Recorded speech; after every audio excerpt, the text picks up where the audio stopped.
already, okay, and they're doing the scene or whatever, and they needed somebody to press a button, literally just to press. Could you press that button to make some smoke come up in a scene? And I don't know if it was the actors union, but one of the union representatives said you can't do that. You need somebody else to do that. So they got someone else in at $385 a day or something just to press the button. Mm-hmm. It's stuff like that that's just making all the. I mean, that only sounds small because it's only $385, but like, rental of properties and that kind of thing, where they can go and get it in other states for a few $100s, and they're having to spend tens of thousands of dollars in California, and it's blooming all the budgets, and we've seen budgets go up hugely. And it's just meaning that people are going somewhere else to film, and it's going to break Hollywood. I find it incredible that where I live in Manchester, the buildings are very much like 40s New York, and they film Captain America. There's some of the action scenes of Captain America with Chris Evans in Manchester. Wow! Mm-hmm. And I find it incredible that it was cheaper to fly the entire crew halfway across the world for 4 weeks to make 10 minutes of film. Yeah, that's the other story this guy was related. He said, I took 100 people over to Northern Ireland to do some filming because it was cheaper than doing it in California. That's ridiculous. Yeah. Oh, by the way, that can't be doing much for the carbon footprint either. Well, it's amazing how people can be so selective about what they support and what they don't. Yeah, carbon footprint is a terminology right up there with fossil fuel. It just doesn't exist. Yeah, especially when you're rich, you don't give a crap. No, you don't care, do you? You just grab people, throw them on a plane, and send them over. They'll plant some trees in Bolivia. It'll be fine. It'll be like a vacation. Yeah. Come on in, everybody. We see you out there. The chat is live. We are live this morning. Believe it or not, we have barely awake. We have coffee, barely awake. We've got some great weird science stuff to look at. Proper comic. Oh, and we're just getting to the point now where EC is rolling. I mean, they are doing incredible stuff. So every issue is a wow. So come on in. This is Comics by Night. He said, searching for the proper opening. Here we go.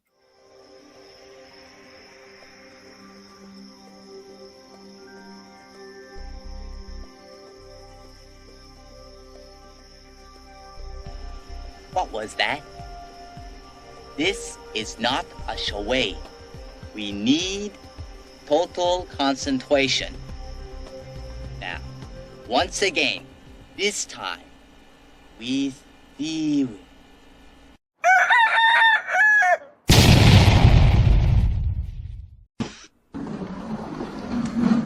Hello, motherfucker. There we are. Good morning. That's just to keep us from being monetized right there. I wonder what her grandma thinks. Everybody had a big laugh, I think. She's deaf. That could be too. Oh, that's kind of morbid this morning. No, they're deaf. It's not deaf. Oh, deaf. This little girl. Grandma's dead. This little girl just goes around the thing on a scooter, returns to the camera and goes, "I am deaf." Yeah. they let her run around the tricycle in the house because grandma's gone. Anyway.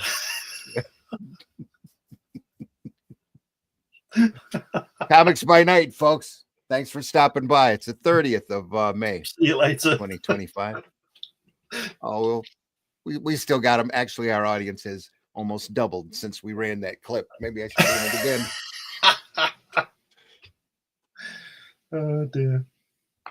I'm watching the numbers here. Hey, hit that like button, folks. Thanks for stopping by. We got some great stuff to look at. Got some weird science. Look at that. Look at that cover. We'll look at that real closer here in a minute. I'm your host, Randy Zimmerman. The latest thing I have done is with Russ Leach, right down there, the Shadow Kingdom and the Atlantean. So I have the pleasure of writing that as Russ illustrates it. We're offering it through fundmycomic.com. The second volume is out. Everybody should have a copy by now. And yeah, next month it will be offered through Amazon. There we are. And Barnes & Noble, any place where you can buy books from the Ingram ordering system. That's the Atlantean Volume 2. Volume 1 also out there, as well as a couple of different volumes of Shadow Kingdom. So if you want everything in the same format, you can get that as well. You can get a copy of Shadow Kingdom in the same format as the Atlantean. But great stuff, folks. We hope that you're enjoying it. Somebody just posted yesterday that they got theirs, and they I said lots of people have been posting that they have their books. Yeah. People are happy. It's good. Can't wait to see some reviews on it. Very eager to know what they think of the second volume story. So, we're here to talk about comics. Joining me today, Mr. Glenn Fleming. Glenn, please introduce yourself. Hi, everybody. My name is Glenn Fleming. I'm a writer, artist, and publisher. I write books like this one, which is about my trip to see Jack Kirby at his home in California many moons ago. There's also a documentary film that accompanies this. You can get this through Amazon and New Haven Press.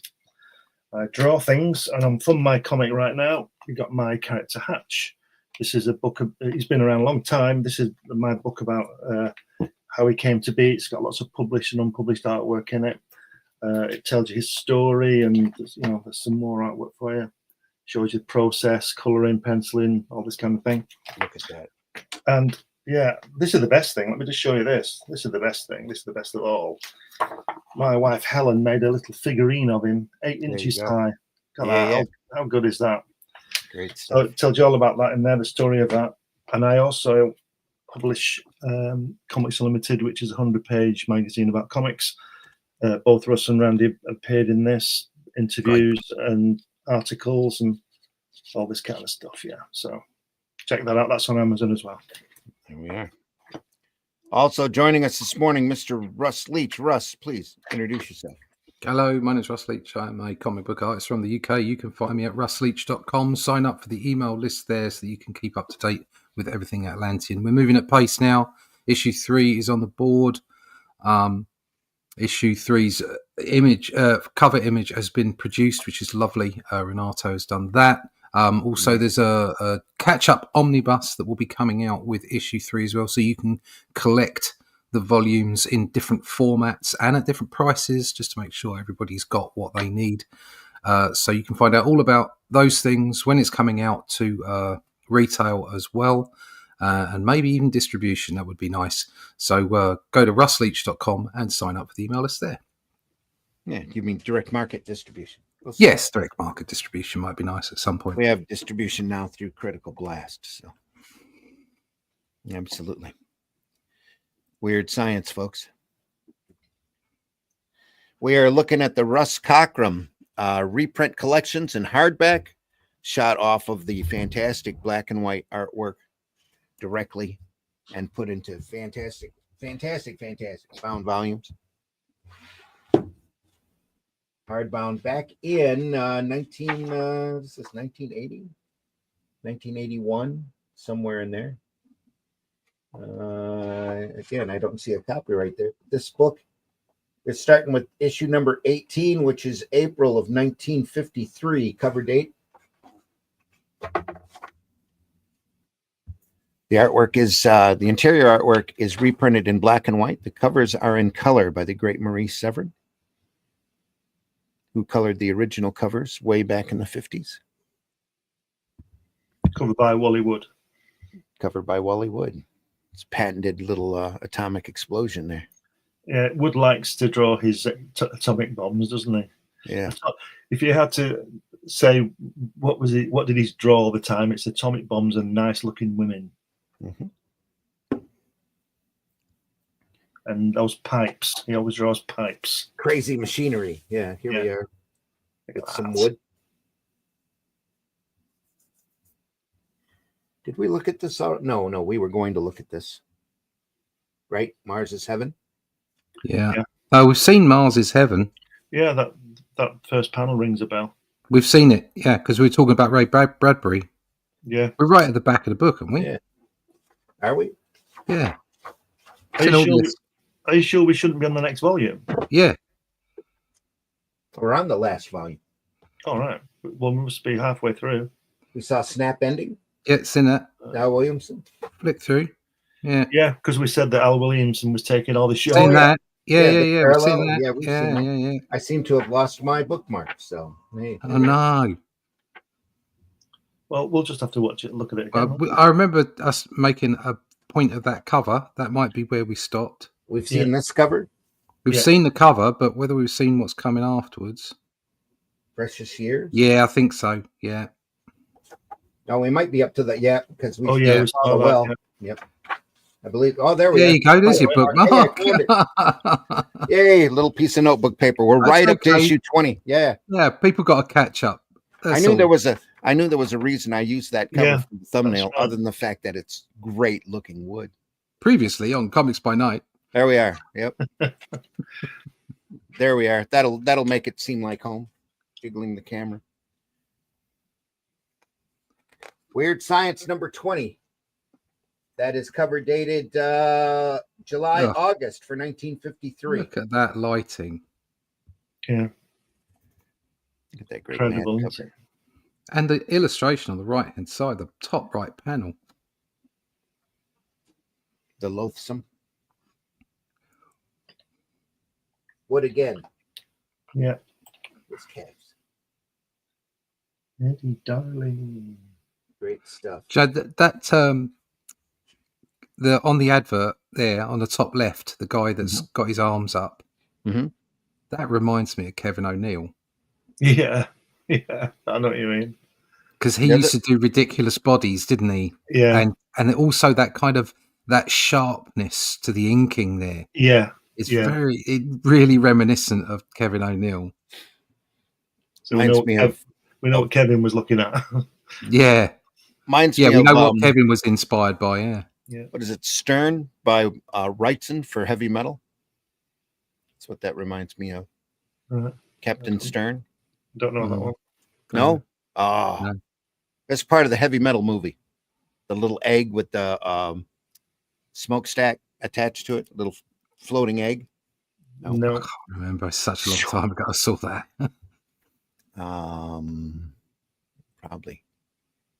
Probably look that I'll up. look it up. Bing. Melvin Goomba. Captain Stern. Yeah. Captain Stern. Melvin Goomba. Melvin Goomba. Two heads. Exactly right. Oh, I see. Yeah. These images. See, the thing about these old comics that we like and that we were fortunate enough to read when they came out is that they have such great adverts as well. Yes, everything about them. Everything about it is just fantastic. Because I used to spend a lot. Sorry, go on. I used to spend a lot of time looking at the adverts for X-ray specs and 6-foot Frankenstein monsters and all this kind of stuff. I just wish that I had $1 to send to America to get it. You know, sea monkeys. I mean, I know these. I don't know if these illustrations on the left here, if that one on the top left was especially drawn for this advert or not. There's no way of really knowing. Here. Yeah. Oh yeah, that was drawn for the ad. But there's, in general, the adverts, the big ones, not the little ones, the X-ray specs ones, but the big ones, they had so much effort put into them, especially in the EC line. Yeah, so much effort. It was like another page. They were always gorgeous, and of course, it was in a time where people didn't use photography or didn't use AI or photo illustration or whatever it might be. Yeah, he drew everything. Yeah, that's great, isn't it? There's Captain Stern. That's so right. Let me zoom in on that. Oh, very right. Well. That's oh, the egg. I see. Yeah, that's great. Look at that. That's out of the horrible printing here in the moire pattern. It's kind of still looks good. It just looks like he's got measles. Yeah, it does. It's kind of quite endearing, actually. That's brilliant. That chin could be Superman. That guy, couldn't he? Yeah, really, very much so. Look at that. Are you on Google? Bing. Oh, right. So on Google, there's an image of I don't know if it's from. It doesn't. It's a heavy metal film. Yeah, that he had a part in a heavy metal movie. Yeah.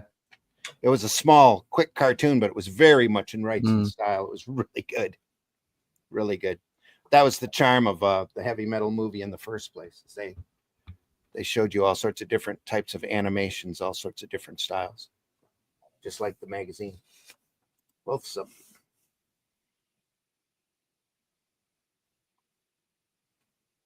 Good Lord. Very wordy again. Yeah. Oh, yeah. Great use of zipatone here. I can't read it because there's so many words. Just enough to break it up. Yeah, I hear you. It's just making me go, I don't want to look. Too early in the morning, too. Yeah.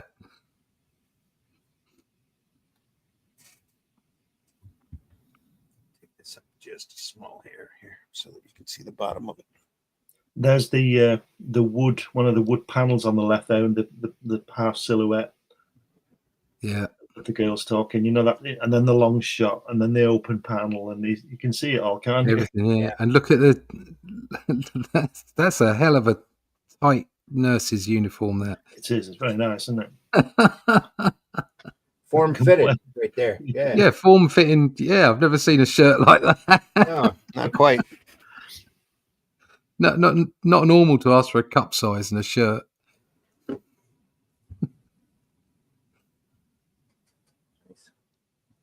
Wonderful work. Shot there, yeah.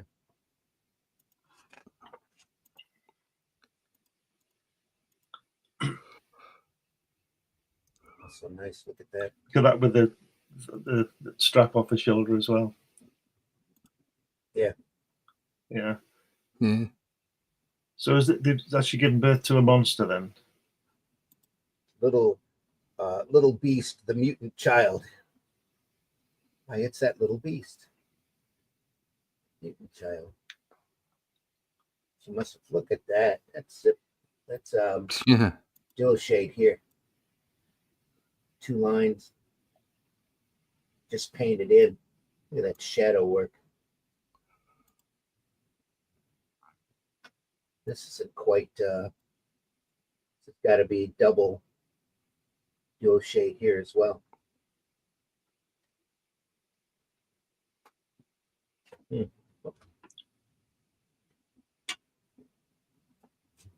It's ironic that if there's one artist who didn't need to use duotone, it was Wally Wood, and he's the one who uses it the most. Yeah. They used whatever they could there, get their hands on it at the time. Yep. Oh no. Oh. That's the baby, is it? Yeah. Good Lord. The spikes. Ooh. She fell on him. Ugh.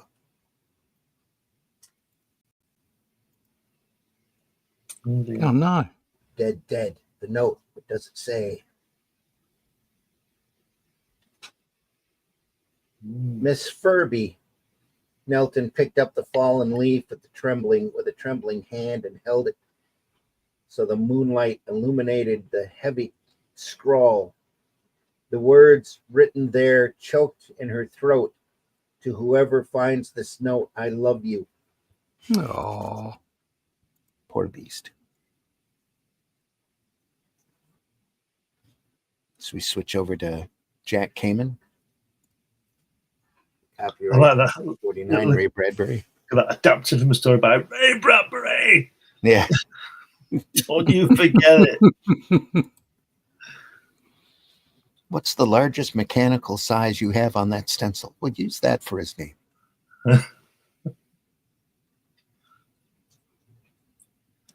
All the lettering here stenciled in. Yeah, it's horrible, isn't it? Mechanical stencil.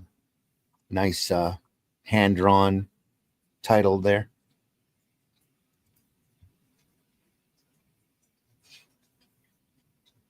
It's cross-hatching here with the gray tones. No zip tone. Wow. Just cross-hatching.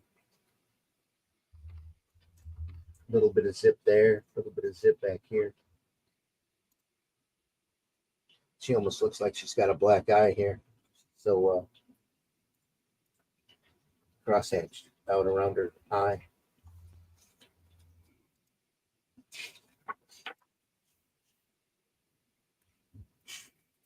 Again, Jack Kamen, just excellent in urban settings, people, and modern places.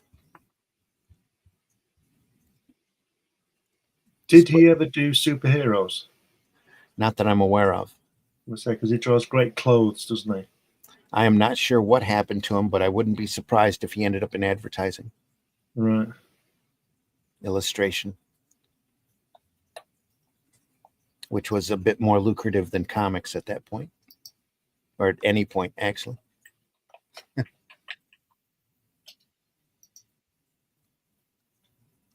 Definitely captures a 50s vibe with him.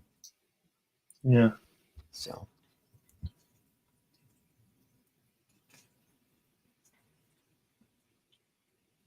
Yeah, it says here he went into advertising after EC's comics fell, in 54, 55. And he went to, he did Esquire. He did a lot of advertising, illustrations. There you go. Esquire magazine. Pan Am Airlines, Playtex, RCA, Smith Corona. Big time. Yeah. Yeah. Big time stuff. So he only died in 2008. Oh. Yeah. So when that code authority hit, everybody split off on their and EC had to fold. Everybody was desperate to find any work that they could get. So of course, yeah. It says there that he was the person who suggested to Gaines that they make a bigger size magazine and call it a magazine rather than the comic, to get around the comics code. Cool. So these people have quite an impact, don't they? Yeah. He just not only is he one of the best artists ever, he's got a business head on him as well. Mm-hmm. Probably started the entire black and white magazine, comic magazine. Could be. Era. Yeah. So that's what really started it. EC tried to do a science fiction magazine and a shock suspense stories magazine that never quite took off, but Mad did. So that's what they ended up. Gaines ended up putting all of his efforts into Mad. After that, turned it into a real publication.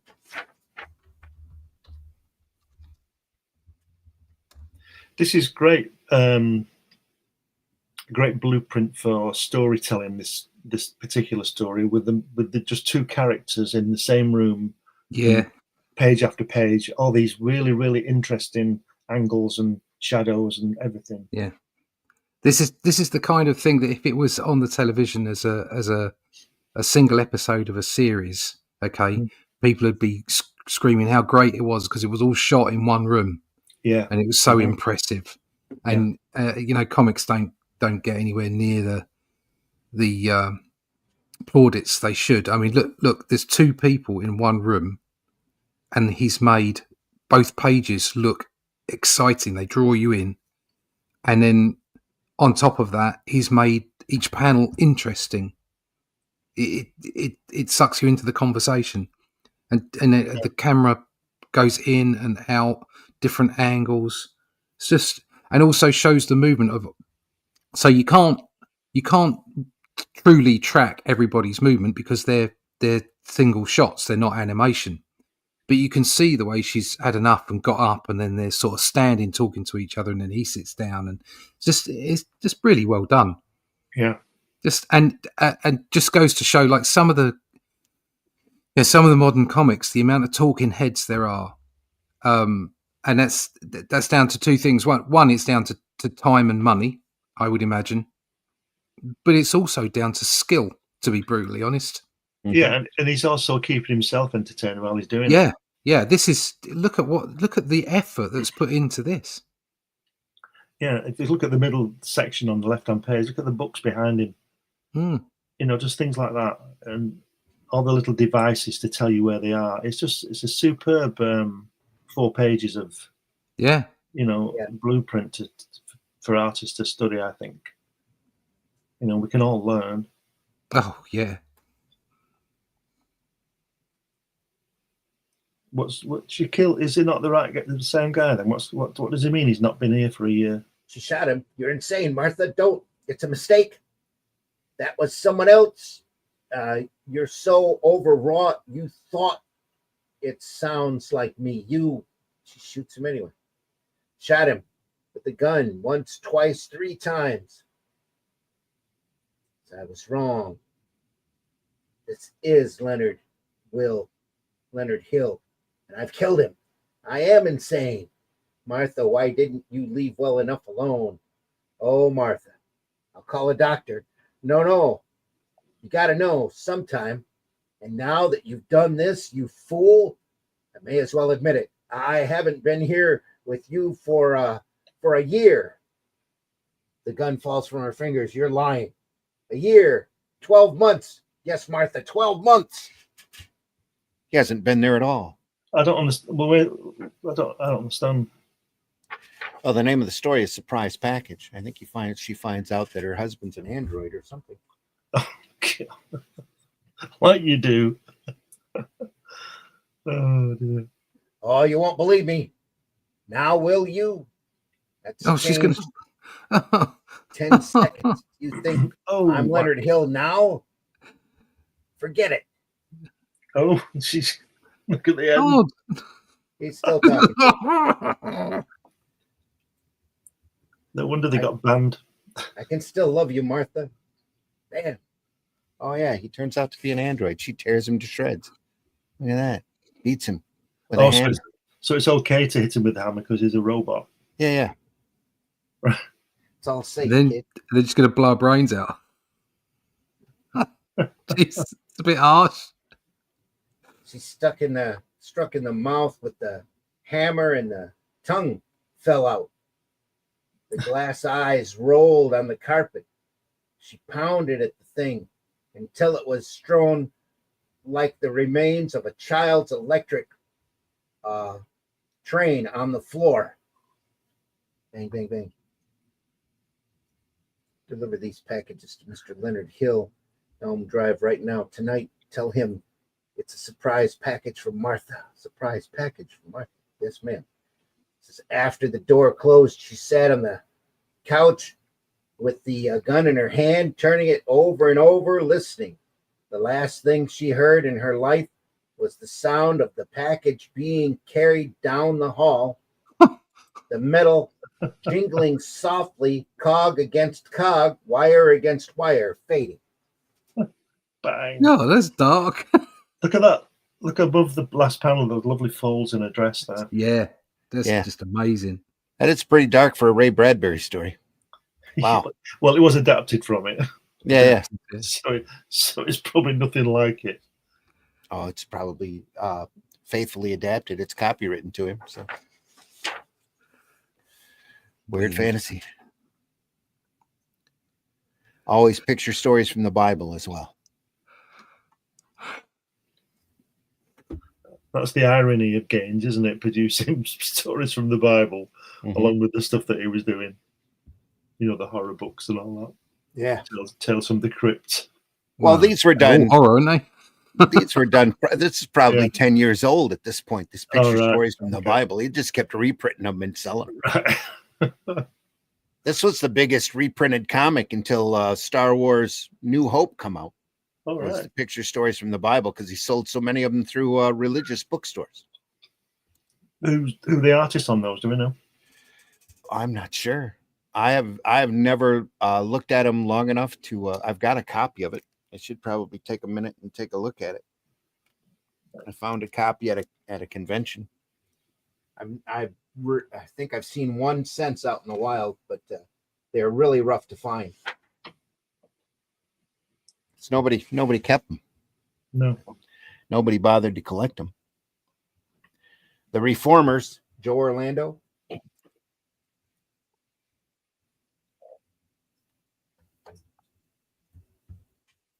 In space. Oh, you always wear your suspenders. What's that thing over his head? Is that like a little lamp? Is that instead of drawing a bubble on their head? Yeah. Unless it's a hat. Look at that. It is. It's something curled up over their head. Yeah.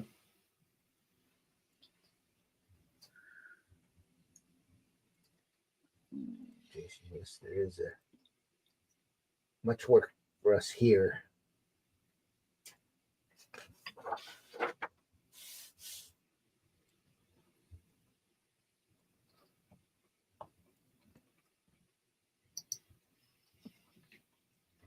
Your leader, the head man. Don't you have a superior, overseer, or governor? Oh, yeah, of course. He doesn't receive visitors. I'm an official welcomer here. My name is Peter. Guy with a long beard. Hi, you're on a foreign planet, but my name's Peter. Oh, then I show you that you are not needed here. Ordinarily, the visitors are barred, but in this case, I will allow you a brief glimpse. Typical rocket ship vacuum. Good. Will our ship be safe here from vandals? Your ship will be safe. There are no vandals here. There's no crime here. No crime? Impossible. Crime must exist wherever there is unequal distribution of basic needs. Ooh, wow. Socialism. That's your philosophy lesson for the day. Holy crap. No one is forced to work, my friend. There is no work, only leisure. There is no discontent, no work, only leisure. Then you are an immoral society, self-indulgent and self-satisfying.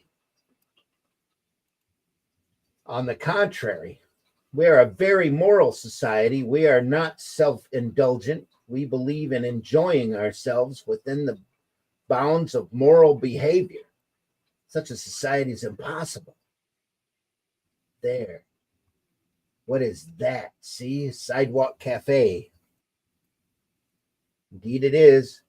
One eats and drinks here as much as one wants. Alcoholic beverages? Of course. Ha!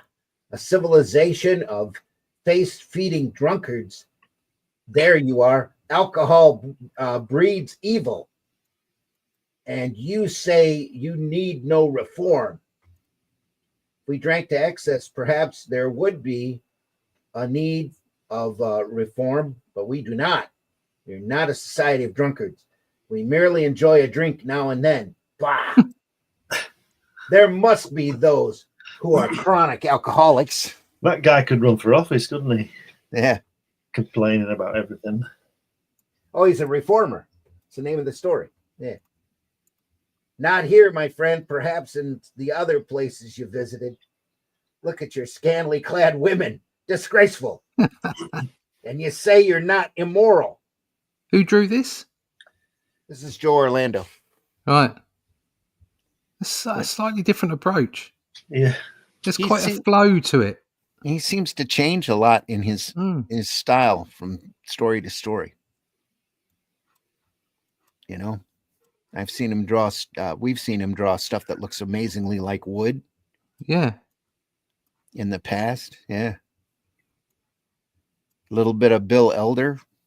He's got a little heavier inking hand here with his brushwork.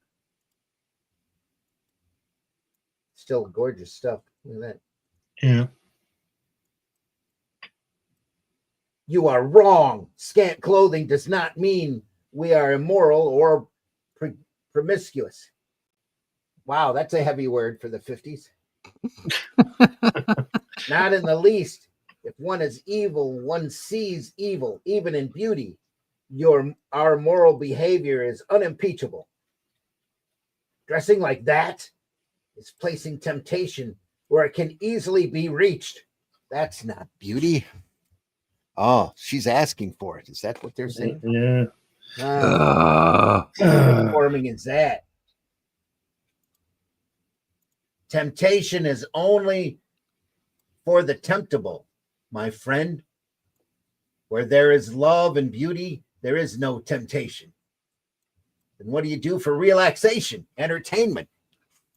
If you can't be doing immoral stuff, what the heck? Yeah.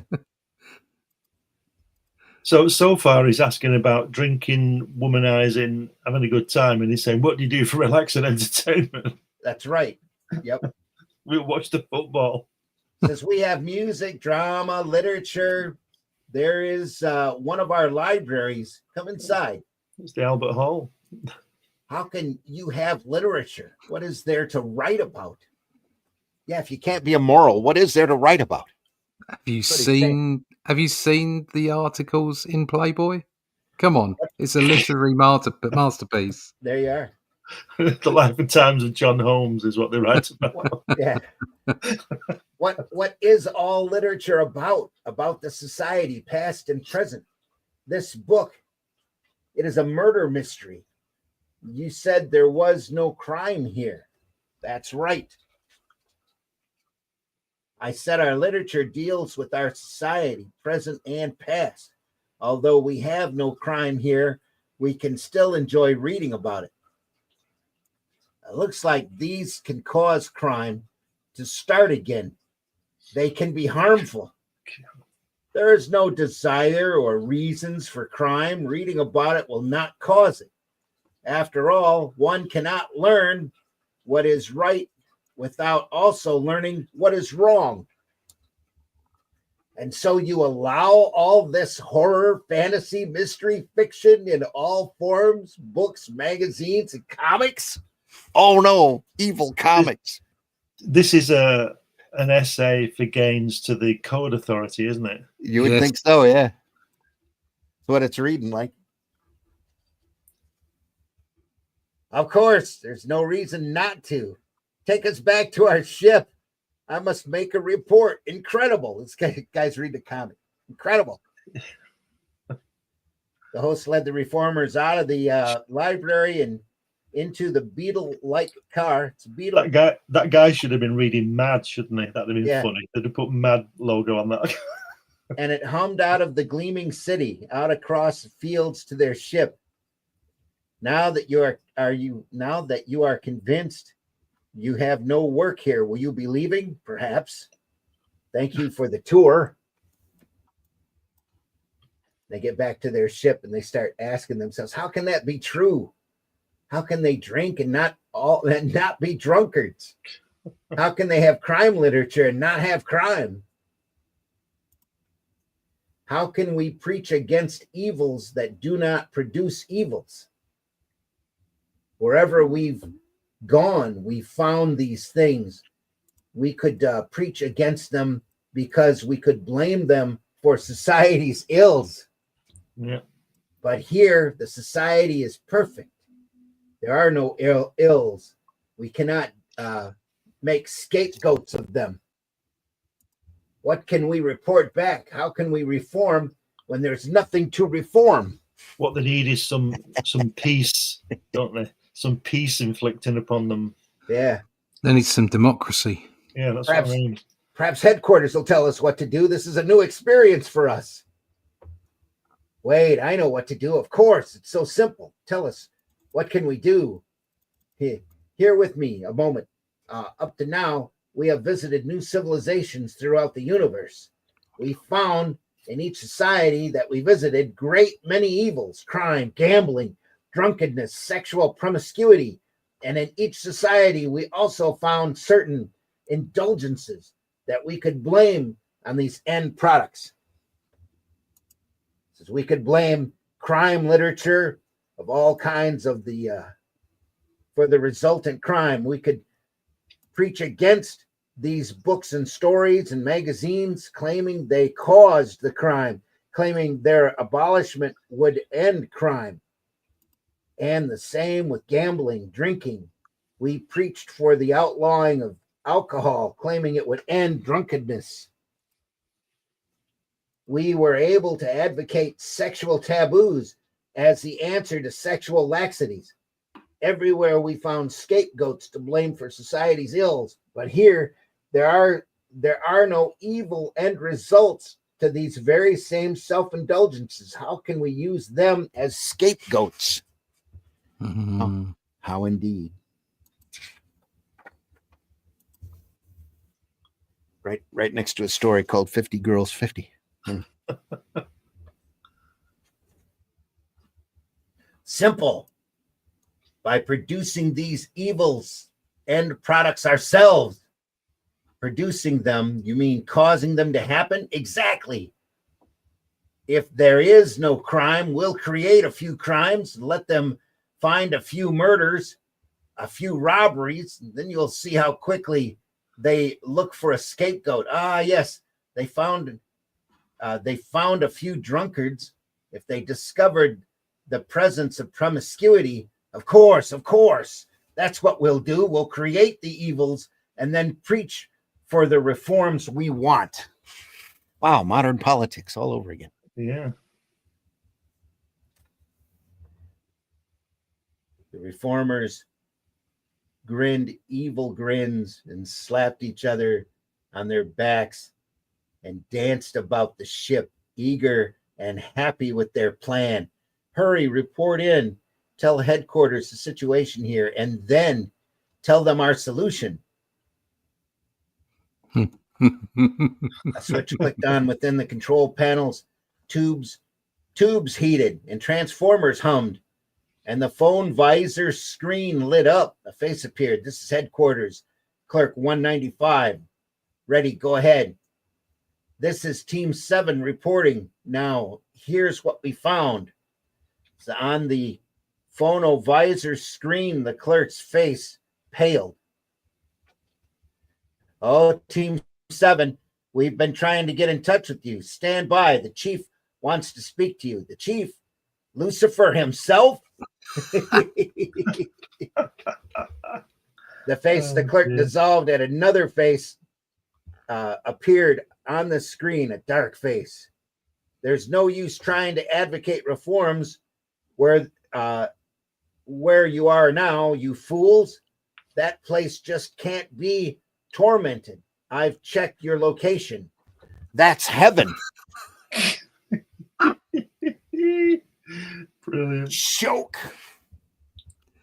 Oh, there was some serious under. Yeah. At the end there, it should go. It should go. Wah, wah, wah, wah. It was written along the bottom, and they erased it at the last minute. Yeah. Unlike the polka song that says, "In heaven there ain't no beer." Yeah. Oh dear. Meanwhile, 50 Girls 50, Al Williamson. Yeah. Well, he had fun drawing that panel. Yeah. It looks like he might have had a little inking assist here. Yeah, I meant that panel. The panel. I mean, they're all wonderful panels, but yeah, he had fun drawing that one. Panel. Yeah. That's a great panel. He even included the navel right there. Yeah. Ooh. Yeah. Naval girl. How controversial for the day. Yes. Yeah, because females don't have navels, do they? No. I love the shading on the bottom right. Yeah, and that left one, that machine thing hanging from the ceiling. Yeah, to give you depth. Yeah, it's fantastic, isn't it? That really looks like frazetta here, though. Yeah, it does. What I was going to say, I think he was working behind the scenes if he wasn't doing direct stories. He probably inked this. Wouldn't surprise me. Because look, it looks very different from Williamson's other stuff, especially the Star Wars stuff that we're looking at. Look at that top left panel there where he's left the guy open so we can see the girl. Yeah. Look at all that exposition, too. That's like a major info dump right there.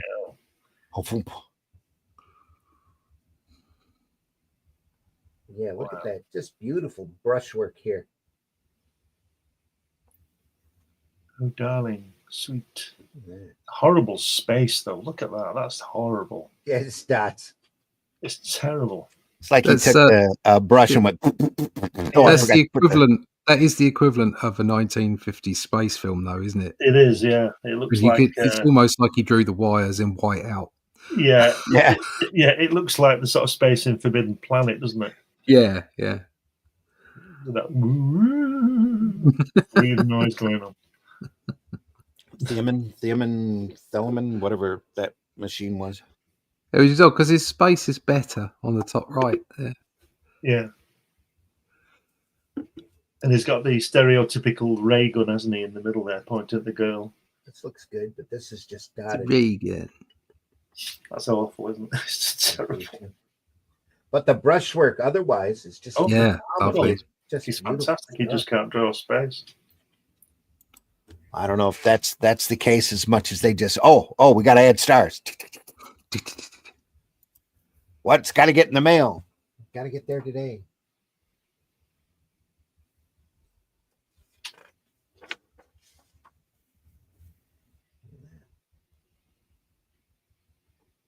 I think there's a lot of photo reference in this one. Yeah. Like that top left. That lighting. That's very good. Here? Yeah. Yeah. Very much so. That's a lot of lettering. I'm just going to draw a picture of the guy with his finger up. There you go. Beautiful brushwork, though. Look at that bottom left. Yeah, that girl. Wow. Yeah, all of this. This whole page is phenomenal. Very different inking style than what he had been. This is dual shade back here. And then that Alex Raymond feathering. Yeah, I'm going to say it's like Prince Valiant line, isn't it? And Buck Rogers and all that kind of stuff. See a lot of that on Flash Gordon. Flash Gordon, yeah. Feathering lines here, just to fill space, give a little shadow. Folks, chat's open. Hope you're alive out there. Our numbers are strong. Feel free to drop a comment if you can. Maybe StreamYard's acting up again. I don't know. Let us know you're alive out there. Drop a comment. Hit that like button. Hit that love button. Appreciate it. Those curtains at the bottom, aren't they great? Here, you mean? Yeah. Yeah. All of it. Yeah, that what's she sitting on? That plinth? What is it? Is it a rock or something? It's like a little stool. It looks like. Is that some kind of tint he's using, or is that right there? I think that's part of the duo shade. Looks like it's painted. duo shade, yeah. Yeah. It's amazing the way that he'll on the bottom left there with the curtains and the plinth. He'll do all that fantastic. He's obviously spent some time on that, and then the next panel he's sort of run out of time, and he's only done that. He's only done the rendering on the tree. Perhaps he didn't like it. He just didn't care. I want to draw a tree today. I think he inked that heavy in order to pull it forward and drop the building back. Yeah, using thinner lines. Real delicate touch. It's brilliant. And it looks to me like it's all done freehand too, and in brush.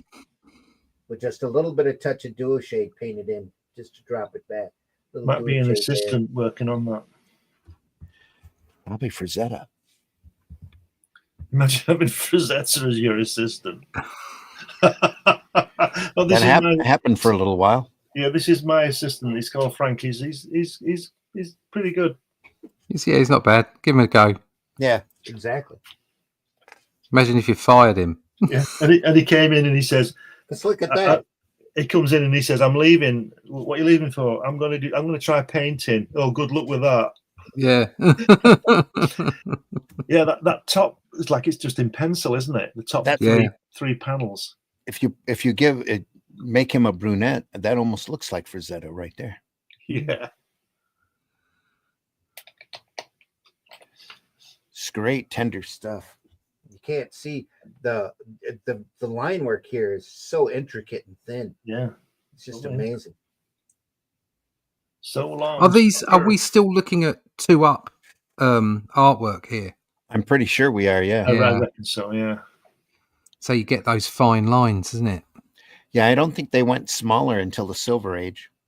Everything else is all the Golden Age stuff. I'm pretty sure is 2-up. Yeah, they went small. They went small when Goodman didn't they? Didn't he decide they could get 4 pages on one piece of film instead of 2? You're probably right. Yeah, that sounds like something Goodman would do. So they reduced the size of the pages rather than spend more money on the next.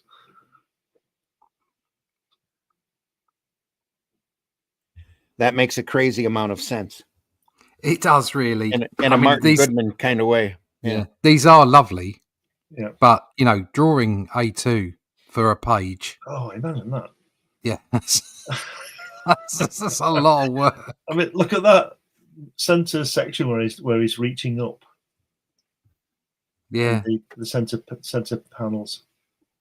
That's fantastic. Is that look to the guys writing that panel? Is that the washing machine? Has it just sort of looked at It's on spin cycle, mate. Yeah.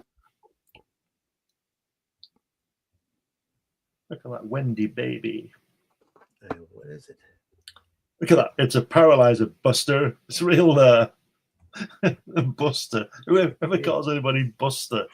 Well, Buster Crab was big back in those days. A lot of cereal work. Yeah. Bugs Bunny called people Buster. Yeah. You did, yeah. Hey, Buster. And we had a comic called The Buster, so. That's right.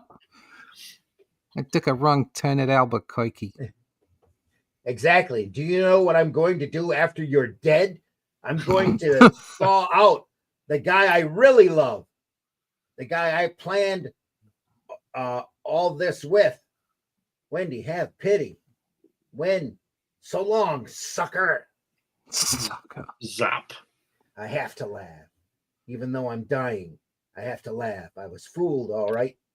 But I have to laugh because Wendy's going to find out that she's been fooled too. She's going to find out that she's only 3 years out and she'll never live to be queen of the colony. And the payoff, when she thaws her real lover, she's going to watch him turn. What is that? Putrescent. Putrescent. You see, the first phase of my scheme was to kill every man on the ship. Oops. That's like the woman there at the end looks like it's a real Steve Ditko face. Yeah. And now I'm getting sleepy. It's growing dark and I can't feel anything. Just one thing bothers me, Laura. Why did I pick her first over Wendy? Why didn't I? Why did I pick her first over Wendy? Okay. Yeah. That's the end of that. Another happy ending to the end of the comic. There we are. Yeah. What again? Planet of the Apes. Yeah. Yeah. And there's a little Williamson creature on that rock in the middle. Yeah. No mushrooms though, but a lot of little craters here. Look at those. Yeah. Tubes. I know it's Wally Wood, but there's little creatures there, and they go down. One of them smoking. Little guy up here too. Yeah. Cool. A lot of bubbly back here in the background. I don't know if those are planets or plant or what. But those are mushrooms. They're mushrooms. Yeah. You say if the planets are in danger. Yeah. EC Confidential. Oh. Wood. See, somebody drew that ad. Think of the fun Vinny would have inking that. Yeah. You'd have just the right hand side. Yeah, you just have a bunch of silhouettes. Yeah, there'd be 3 people there, wouldn't there? he'd have 3 people at the front screaming, and the rest of them would just be a silhouetted crowd. Yeah.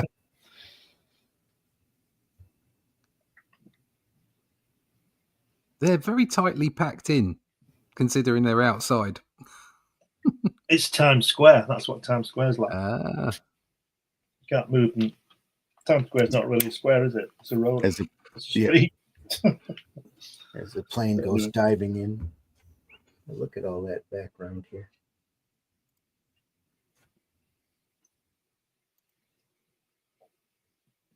Look at that. Everybody running off. Stare at that for a while. All the way back to little people back here. Little heads. It's Martian Chronicles on the marquee back here. DC Confidential. This is back when they're dealing with the congressional hearings at this point, probably. Look at that. Look at that. Tell Gaines and Feldstein I want to see them in my office right this minute. Yeah. What's that, Gaines and Feldstein here? Yeah. Yes, I wanted to see you sit down, both of you. First, order all of the artists to be here. First, order all the artists to be here late this afternoon. I have a statement to make. Uh-oh. Yes, you knew a lot of things. Too many things there. Here in Weird Science, number one, this Kamen story, Experiment in Death. That's a story about the scientists that experiment in bringing people back to life after they've been dead a short while. Exactly. And they found out when a person was in the death state, its brain deteriorated, and when he was revived, he became a raving maniac. Yeah. What's your point? My point, Mr. Gaines, is that 2 months or so after your story was published, this newspaper item appeared. Here, read it. What's it say, Bill? Good Lord. It says, I'll tell you what it says, Mr. Feldstein. It says that they revived a man after he'd been dead for 15 minutes, and they found him a raving lunatic or a raving maniac. You predicted it. Uh-oh. Oh.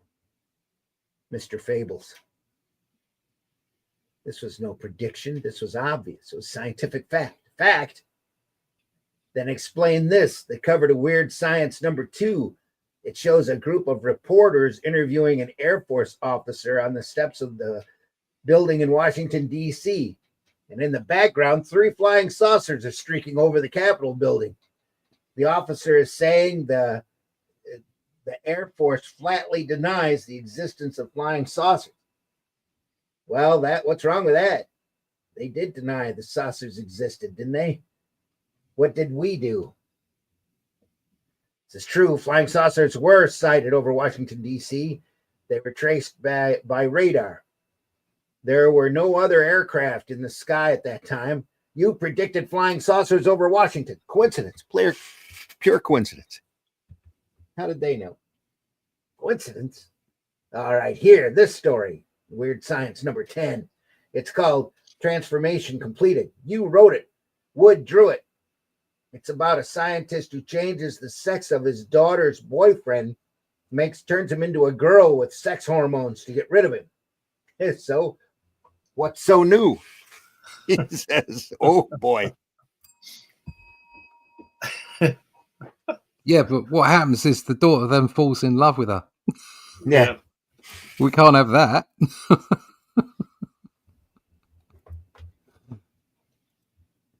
And you followed that with there'll be some changes made in Weird Science number 14, where you spoke of sex changes, hermaphrodism, male to female. You predicted that 1952 incident in Sweden, where an American GI is changed into a girl using sex hormones because he had hermaphroditic characteristics.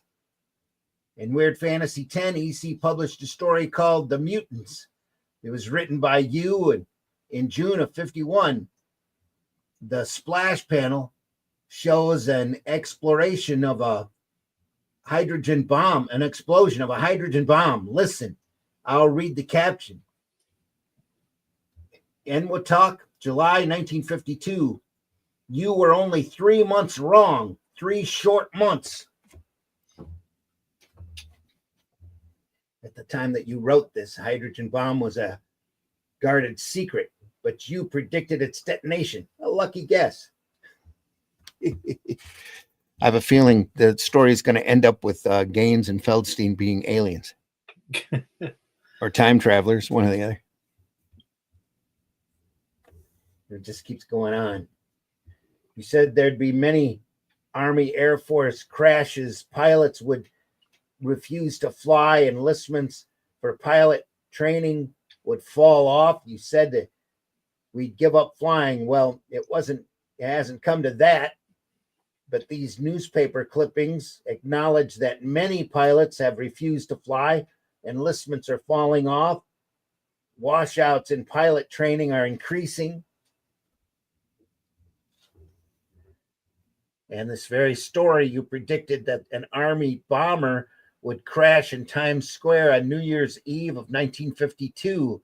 And it happened exactly as you described it. The same location, the same number of deaths. Only the date was wrong, a year off. But the facts are there. Yes, sir, we don't know what you're driving at. Frankly, we failed to see your point. We write fiction, fantasy fiction. What I'm driving at, I'll tell you. I want you to sign these. They're loyalty oaths. They're sometimes subversive about what you're doing, and I won't stand for it. Mr. Fables, just because we write a few fantasy stories that seem to predict actual events doesn't mean we're subversive. Was Jules Verne subversive when he predicted the submarine? Jules Verne didn't try to scare the pants off people by telling them to stop flying or the flying saucers would knock their planes out of the sky. I wonder why. It's only a story, Mr. Fables, fantasy. We got the idea that air crashes were caused by saucers. That's all. We made it up. And you just made up the idea undercover in Shock Suspense Stories number 6, huh? There's the one about the reporter, Al. The one that tries to expose a hooded gang, and the gang takes care of him. Yes. Well, there's a newspaper clipping of one of your readers sent you. I found it in these files. It's from a New Orleans newspaper, and it's dated late November of 52. Undercover. It was written in June of 52. The headline says, "Hooded teen terrorize Yankee newsman. Order him to get out of town." What? Wait, listen. Don't change the subject. Don't try to change the subject. Now, are you going to sign these oaths? It's a flying saucer. It's landing on the building roof. Good Lord. It is a flying saucer. You better hide, Mr. Fables. Quick, in here. This is some sort of joke, some trick. If it's a gag, Mr. Fables, it's going to kill you. They mean business. Just stay in here and keep quiet, he says. And they're going out and getting information.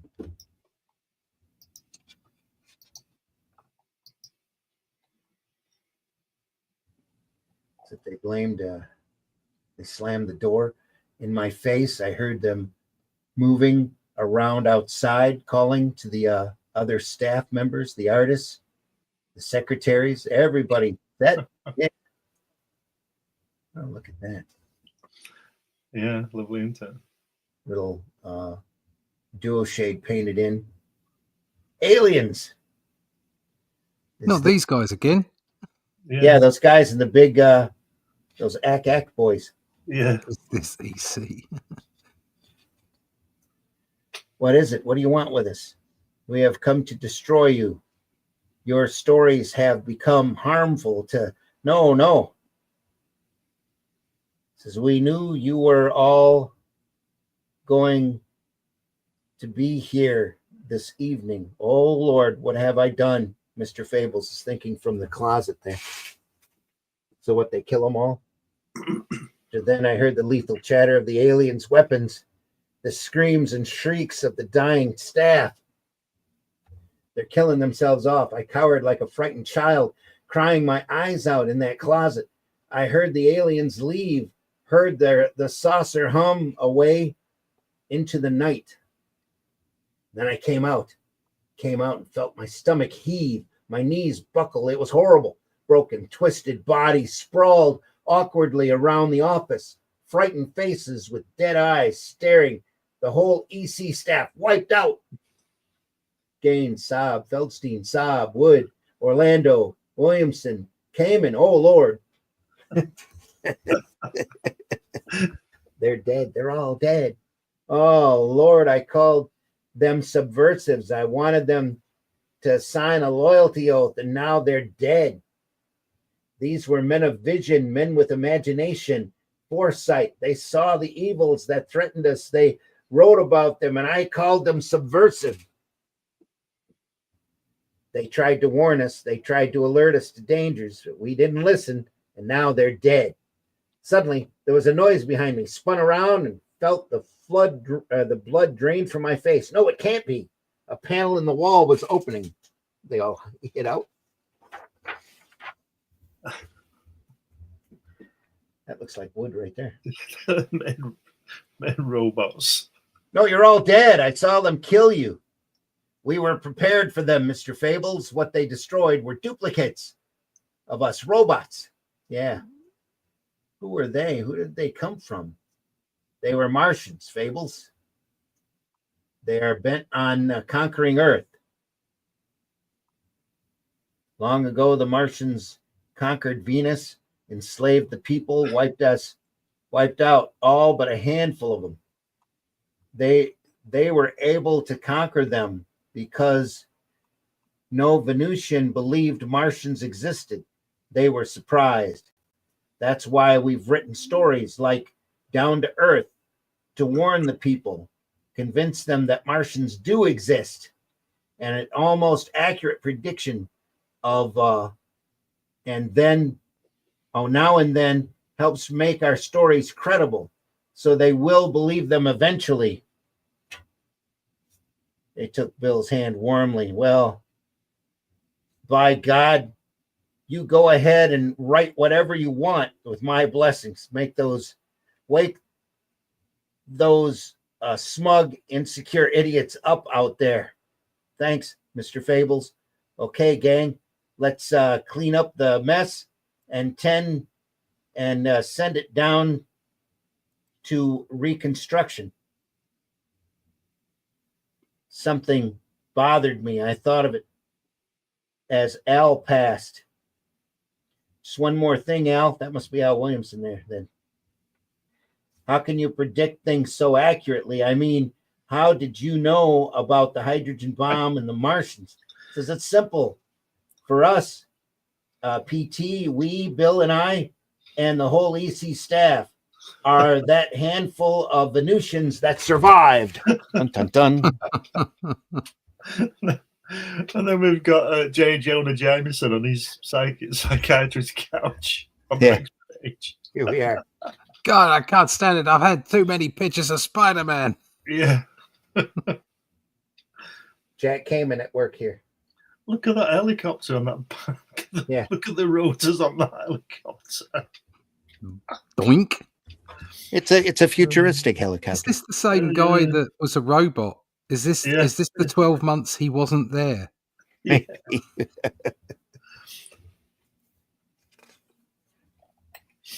Jack Kamen. Jack Kamen went. Yeah. Came for us all.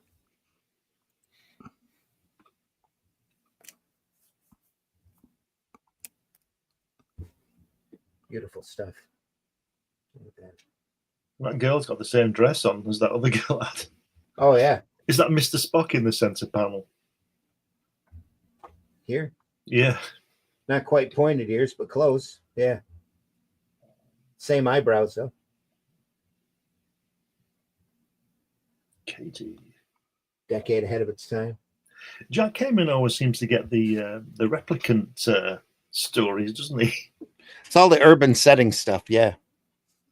It's like what's it called, that film? The Catherine Ross in, where she goes to that new estate and they're all robots. What's it called, that film? I don't know what you're talking. Which one you're talking they're about? all. She finds out they're all her friends are robots. The girls are robots, and then she gets turned into a robot. Sounds like a Twilight Zone episode. Yeah, it's called something. Can't remember. Is it Stepford Wives? I don't know. Stepford Wives. Stepford Wives? Oh, yeah. That's the one. They're all housewives. Yeah. Yeah, they have to be obedient, don't they? And they make them into robots. Yeah. Submitted. Submissive. Yeah, that's a fairy tale. Yeah, they remade that movie a decade or two back, and it didn't do anything. No, it's probably because it was full of. Yeah, you know what it was full of. Yeah.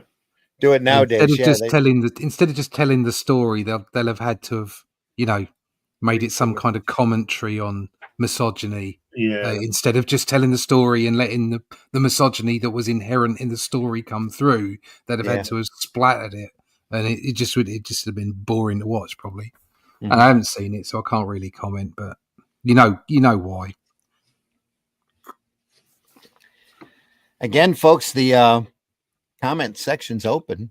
Yeah, feel we're free quiet today. It's way too quiet. Make sure you drop us a comment if you can. Let us know you're alive out there. We know you're watching. Like I said, our numbers are good. Hit that like button if you can as well. Any platform that you're watching us on, you'd appreciate any kind of interaction. Just goes to help us being seen with more folks.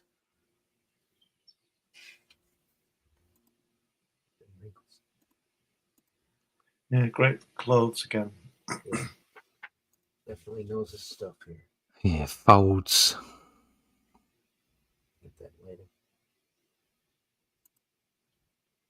Again, it's like we said before. What Jack does, he takes two people talking in a closed situation and makes every panel really interesting and work and everything. Yep.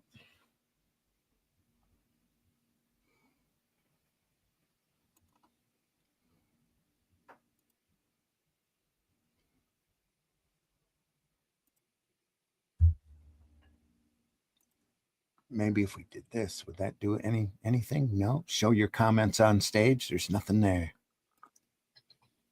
Except for a faded square. Did you go out on Facebook or? I did.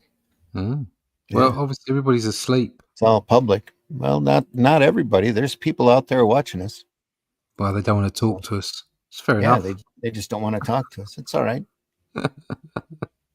This artwork really speaks for itself. So here's the midway weird fantasies, picture stories from the Bible again. At this point, that photostat's looking pretty rugged. Yeah, pretty worn. Super rugged. 2 is company. This is Williamson and some guy named Frazetta. Yeah. Finally getting an artist credit here.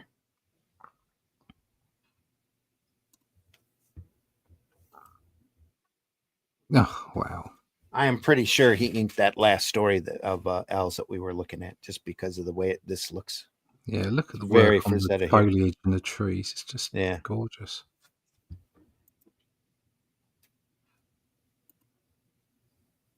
Fantastic work here.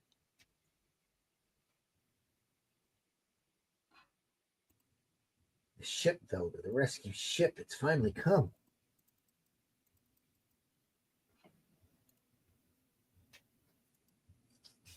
Two's company. This is all line work here. There's no zip on this page. It's all just beautiful line, beautiful brushwork. Steady hand brushwork there. Feathering.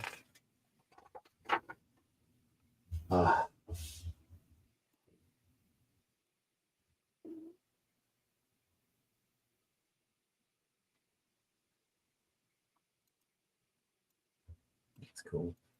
Look at the dinosaur. Look at that monster to the left. Good Lord, is that all pen work?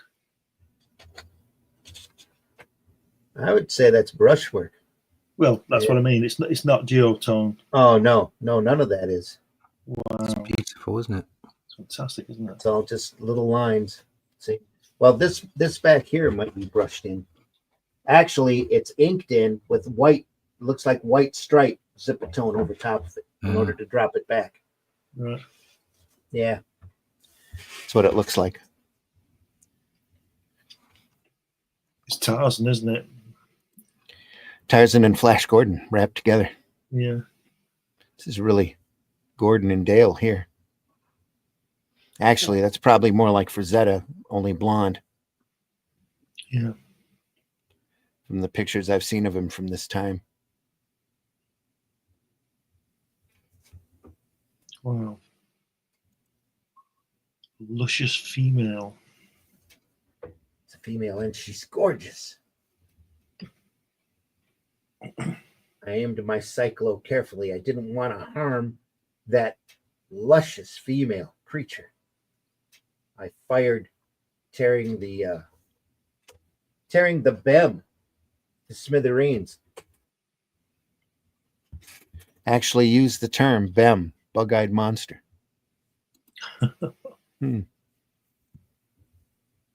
There we are. Michael Hart finally says hello. Thanks, Michael. Great composition on that pan with the pterodactyl and the way his wings are bringing you back into the people and the tail and stuff. That rock.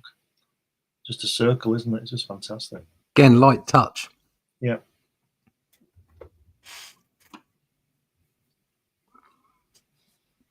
Thanks for the I like the way silence. he's used sort of like a rough line for almost like an organic line for the panel outline. Hand up. Yeah. All of this. I like the way he's making the guy stand out by not rendering all his muscles and shading. Yeah. Yeah. It's very clever.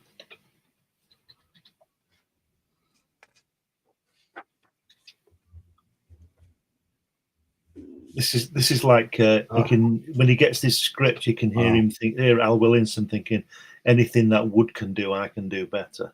Mm-hmm. Drawing these girls, you know. Wow, look at that.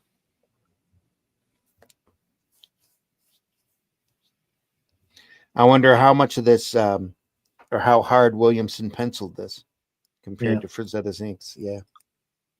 Gotta wonder. The giant shroom there in the middle panel. It is. Shroom. It's a scary shroom. Yeah. A little bit of zipper tone there. Velvet baby. That feathering work here too.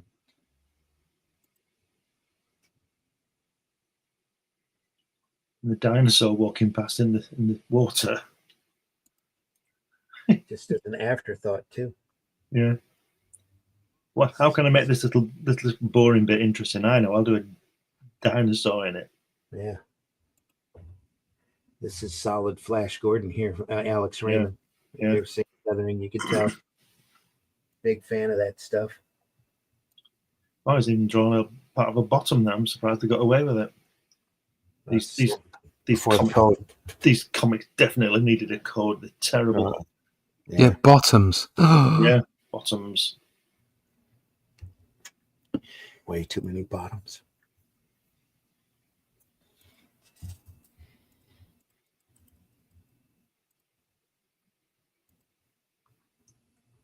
You know what that means?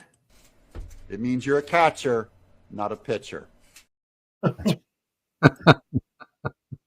that Frazetta at the bottom there with that sort of Roman handsome look? Yeah, look, he's the emperor. Like I said, if he was a brunette, he'd be Frazetta all over. Yeah.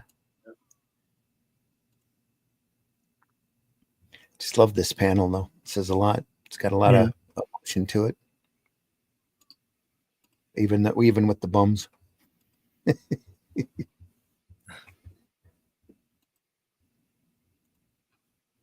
is nice too. Look at that. Just prime stuff here.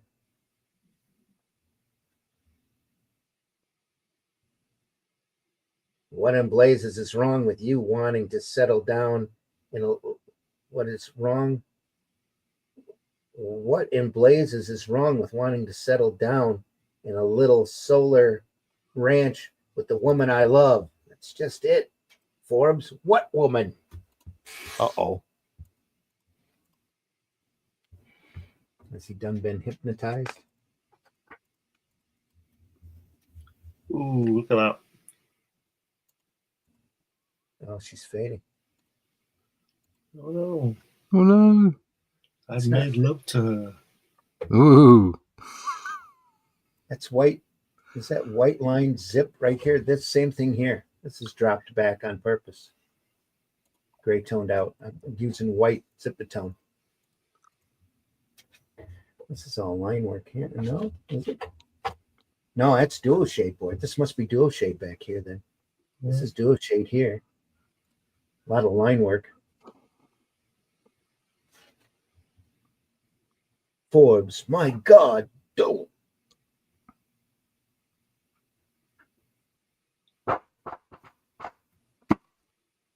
I whipped out my Cyclo. I wasn't going any place. I wanted Zelda. Figment of my imagination or not, I loved her.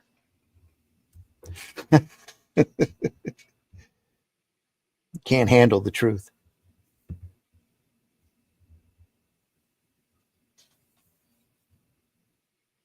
Zelda, come back. I love you.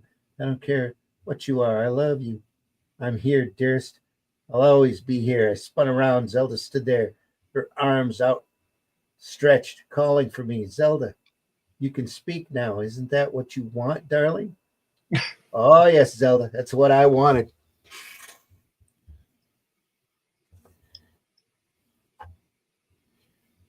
Right next to a story called The Ugly One.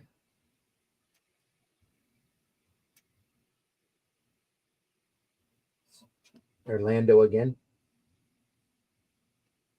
Yeah, Joe Orlando trying to do an Al Williamson forest. It's very nice, but not quite there. And Mr. Spock in the panel talking to the girl. Gets around that Leonard Nimoy, doesn't he? Mm-hmm. Oh, he's got a shroom head. Sob.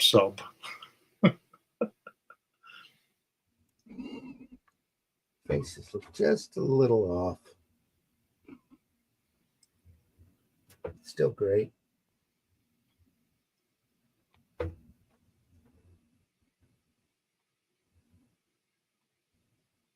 Oh.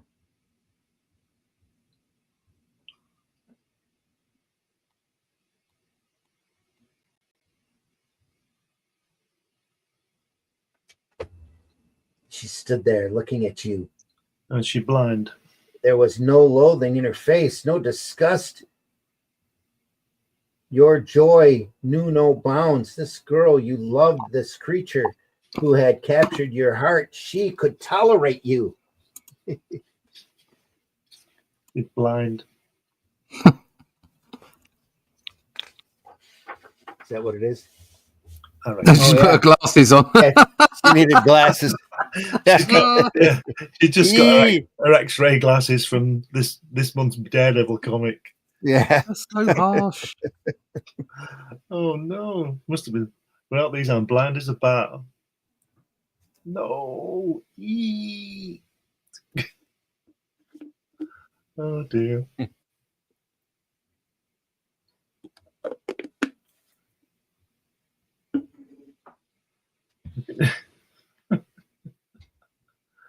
Oh dear. I hope he kills them all. That night you hid in the shadows and watched the graduation dance, and you wished that you were dead. Sorry, Choke, we're all filled up. Yeah, thank you. No openings. Gag. Understand. I know of someone who can use you here. I'll write the address. Oh, thank you, sir. Goes to Nesbitt's Traveling Freak Show. Steve. Suddenly all around you in that deserted office building hallway, you could see their faces and you could hear their laughter, their jeers. Your mothers, your fathers, your sisters, your brothers, Mildred's the hundreds of others. Ugly, ugly one, ugly, ugly. So you ran. You ran until your misshapen legs could carry you no further. And then you fell exhausted, far from the laughter and the jeers, far from the faces with the hatred and the revulsion written on them. And as you lay there trying to figure out a painless way to do away with yourself, to commit suicide, you suddenly heard the approaching roar. An alien rocket ship.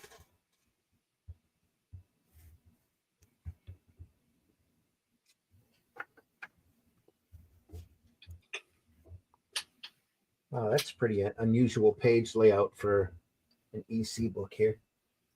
Must have decided they needed to stretch that out just a little. Look at that leg on that right-hand panel. How odd is that? With that boot on it. Which one? First page, third panel. Bent backwards. Yeah. Here? Oh, yeah. That's weird, isn't it? It's like a jack leg. Take me back with you, please, please. They talk about the ugly duckling. Nothing to do with the ugly duckling. The ugly duckling is really not a duckling at all. It turned out to be a beautiful swan. The alien stood up, smiling down at the ugly one. So you see, you're not really ugly at all. The creatures of this planet are like the ducklings. By their standards, you may be ugly. We Earthmen are like the swans. To us, you're very beautiful. In fact, you're the most beautiful woman I've ever seen. Then you will take me back with you, of course. Come, it's time to go. Stood, bathed in the light. The dancing stared. The leader, the Earth scouting party, nodded. I just want to say goodbye to my family. They're waiting. So, ugly one. I'm completely lost. Did she turn? Did she turn? I'm completely lost. I thought it was a fella, this ugly person. Yeah, I thought so too. Missed something here in the reading. Did somebody rip a page out? Slender, graceful metal monster, anxiously awaiting the moment when it would leap with a roar into the star-speckled sky and begin its journey home. And below its towering form, the alien crew sat in silence around their dancing campfire, listening to the ugly one. Then the alien leader spoke. When I was young, I remember, just telling him the story. Told him he's beautiful and turned into a girl, I guess. So, what? Yeah, I think you're right. I think there's a page. Nobody will notice the page missing that explains it. I'm completely lost. I'm sorry. So, the ugly one glided across the clearing to her waiting family. The Earthmen watched her go, marveling at her radiant beauty. She stopped before the four creatures, the mother, the father, the sister, the brother held out their hand. My place is with them. To them, I am beautiful. I must go. This is goodbye. It means you're a catcher, not a pitcher. Right. That's what it meant. So the ugly guy to start with has gone to the ugly planet, and she was born on the ugly planet and is ugly to them. So she's going to Earth. Must be. That makes a lot of sense. No, I'm having trouble. The ugly one rose. Yeah. Please go to the next story. The ship crouched, roared, and then leaped into the night as the planet's second moon was just beginning to rise over the horizon. The ducklings watched the needle-shaped rocket ship climb towards the stars, carrying their ugly swan child to Earth. Huh.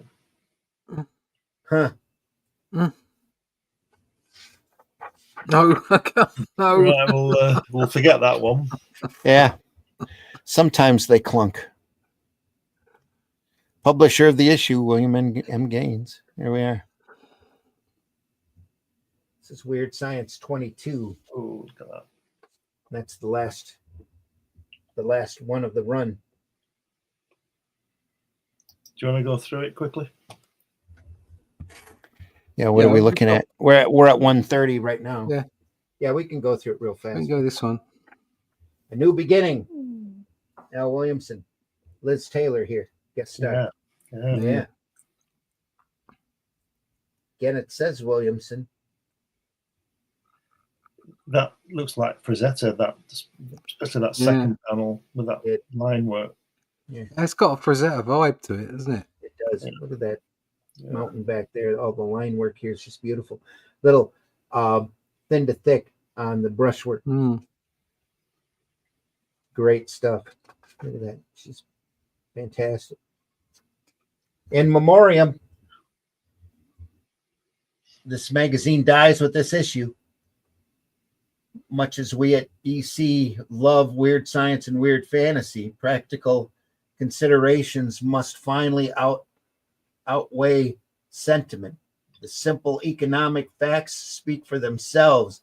There are not enough discerning science fiction readers in the country to support a high print SF mag, each such as a 10-cent comic must of necessity be. Both our SF mags for the past year and a half have consistently finaled in below the breaking point. This means that every one of the last 18 issues has lost money. The total losses for both mags, not including the two current issues, runs about 15 grand. Of course, this is not to say that we didn't make money on the two mags for a long while, but at this point, our losses have more than eaten away the early profits. However, there is an alternative to EC's complete abandonment of science fiction, and that is a 15-cent magazine. By charging 15 cents, we'd be able to cut the print order to a more practical point and yet leave ourselves with a low enough breaking point to possibly make such a magazine pay, or at least come out even. This move, of course, will need your wholehearted support. We'll be banking on the continued loyal readership of the majority of our current SF fans. That's when they start weird science fantasy. So, got those two. Wow. New Beginning. We're putting the price up. Yeah, they had to. But I mean, look at the way that they sort of engaged with their readership there. Yeah, even giving a statement of how much. Yeah, they even put like money in and stuff. It's like no one would do that now. At that time, that kind of transparency was unheard of. Well, they do it now in the every once in a while in the crowdfunding campaigns. They'll show how. Yeah, well, that's crowdfunding doesn't count like this does. It's not mainstream. Well, yeah. Mainstream is completely obscured. I mean, you can't even get proper sales figures anymore. Yeah, they used to have to report them, and you'd have to know how to decipher them. They'd have to print them once a year. Yeah. Now it's from some app that just samples like 100 stores or something. It's ridiculous. Yeah, it No is. transparency whatsoever. Yep. And they certainly wouldn't talk to their fans in the way that they were talking to them. No. Look at that bottom left panel there. How good is that? And that in the dark. In the dark, yeah. Fantastic, isn't it? Here too. And look at the panel above as well. The girl, the way she is prominent. The middle panel. Wow. Yeah. Oh, PBR's here. You missed the mushrooms, mate. PBR, yeah. Look at that panel, the second page, the first panel, where they've drawn a head and all the backgrounds, all that really thin line. Thanks for being here, PBR. Yeah. Good to see you. A little bit of dual shade painted in here. Just a touch. Oh, they're faded away. That's clever. Yeah. We're on the last issue of Weird Science, PBR. You're just joining us. And Frank Frazetta has been in 3 stories on the trot. Yeah, and I'm pretty sure he's here as well. Yeah. There he is right there, in fact. Yeah. So he kind of looks like Victor Mature, old Hollywood actor from that period. And the giant shroom in the middle. That kind of stands out different ink work here. And what? Good Lord, the gauges, we forgot. Good Lord. Oh. The ship blew up.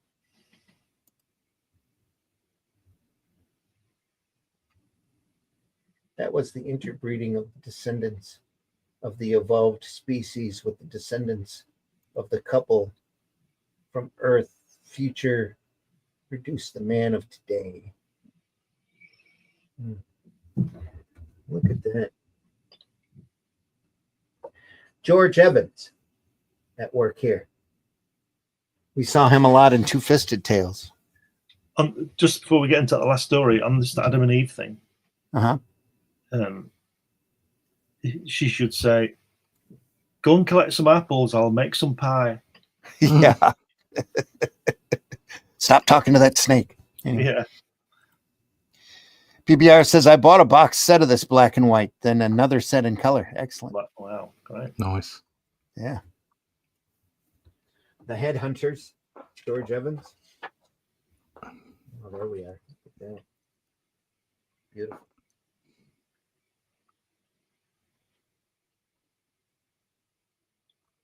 Who's this? Joe Orlando? No, this is George Evans. All right.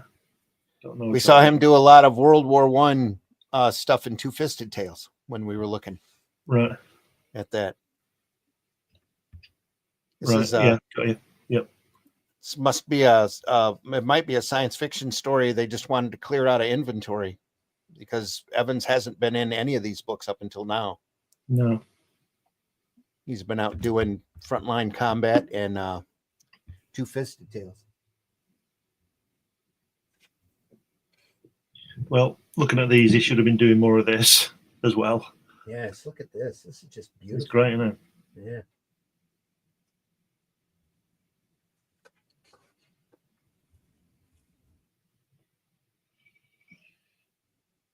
Obviously, he's the doctor. He's got glasses and a laptop. He's got glasses on, yeah. Yeah. When he goes out, I bet he's got a pipe and a pork pie hat. Probably.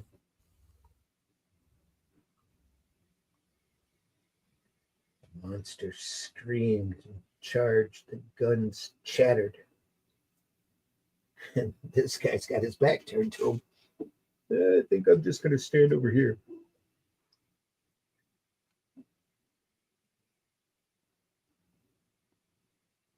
Look at that gun.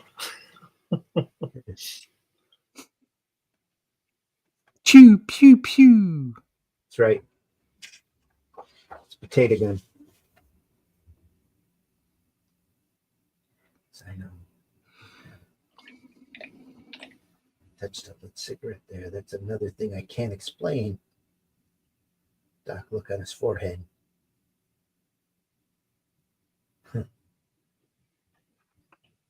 He's got an awful headache.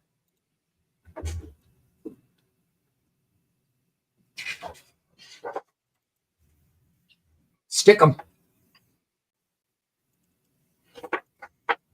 There we are. My world. You know, for 7 pages, just draw what you want. Wally, we'll be fine. We'll just come up with something. Come up with something. Wow.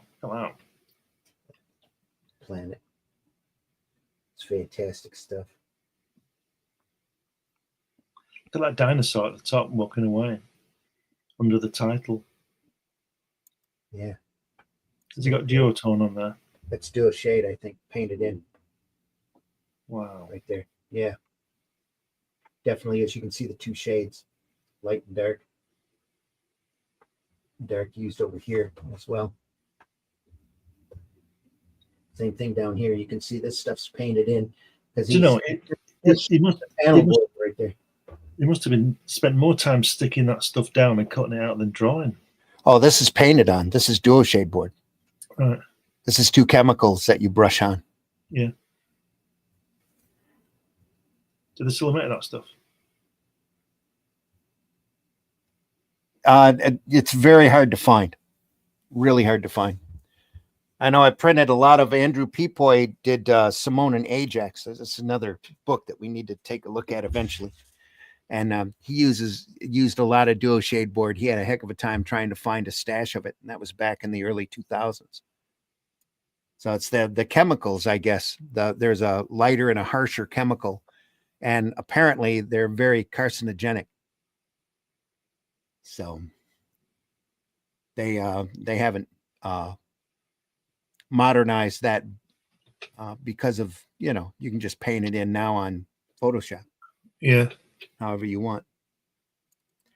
PBR also says, I also got a heck of a deal on a box set of Williamson Star Wars Oh, there you go. 738. Yeah, good for you, PBR.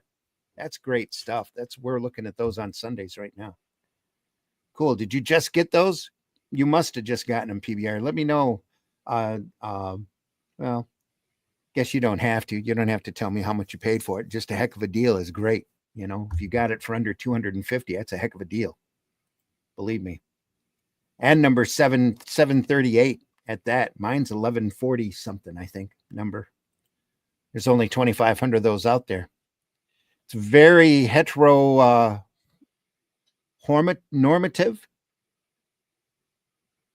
Don't know what that is. It's very 50s, if that's what you mean, Michael. Very, very much 50s thinking.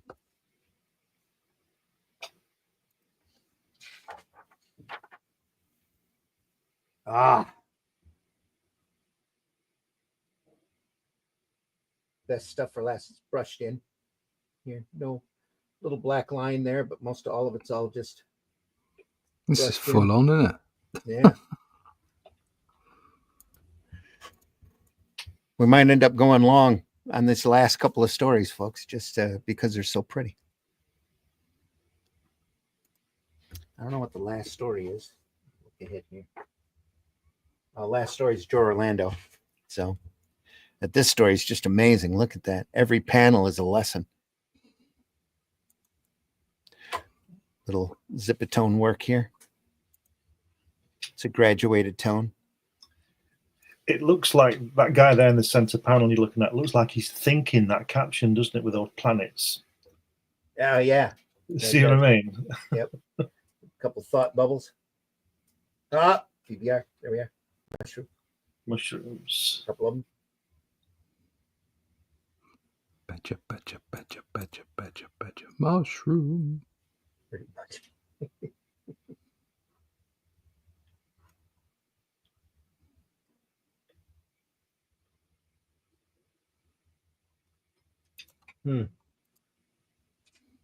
Take even to turn the page.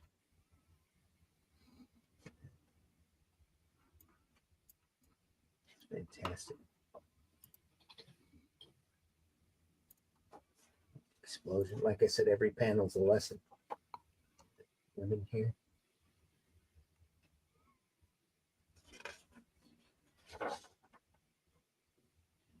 Thwack. Wow.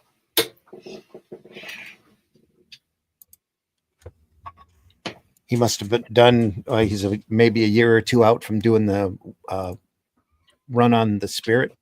Yeah. What is? Yeah. Looks like him. That's what that really reminds me of. Yeah. Lots of detail in this. You had to spend some time on this. You could tell he was throwing a lot of love into it. Well, yeah. Mind you, every other panel's got a nice girl in it, so he's probably happy with that. Yeah. Look at that bottom left there. A little bit of violence here. A little bit of Look at that bottom left with that terrain, that like a moon other side.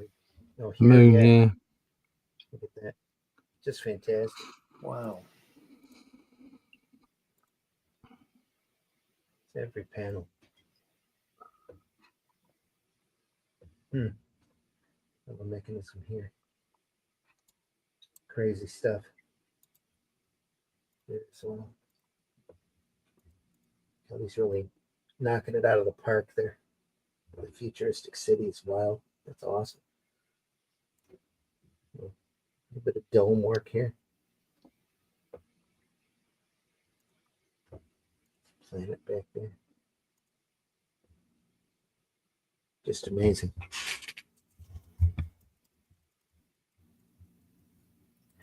Michael says, sorry, I meant very male and female oriented, unlike today's comics. Oh, absolutely. Yep. Very much 50s sentimentality, where men were men and women were beautiful.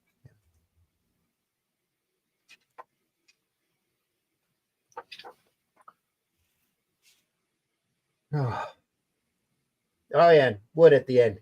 Yep. Today. Or tomorrow. My world is the world of science fiction, conceived in my mind and placed upon paper with pencil and ink and brush and sweat and a great deal of love for my world, for I am a science fiction artist. My name is Wood. Great stuff. Classic.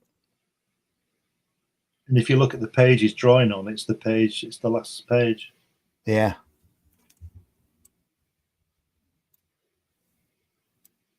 Yeah. Just great. BBR says, like I said, I got the 2 set of Weird Science of Star Wars and Secret Agent X9. Since I was getting so much, the fella cut me a good deal. Excellent, BBR. Fantastic. Nice. Probably knew it was going to a good home.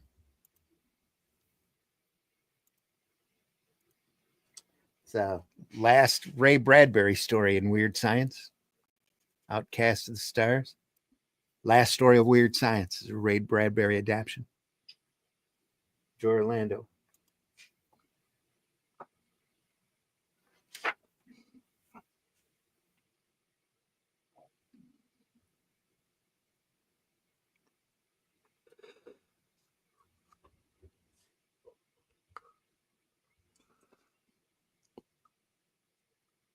Wonder what prompted them to put that Wood story third. Yeah.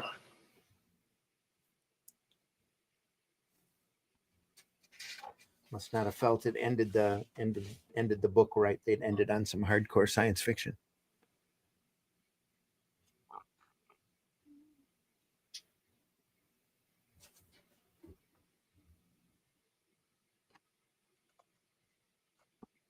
Imagine that. Maria, children, start packing. We're going to Mars. Well, you're going to Mars. I'm coming back. I was going to drop you there. We'll fly. Can't stand the place personally. Not enough atmosphere.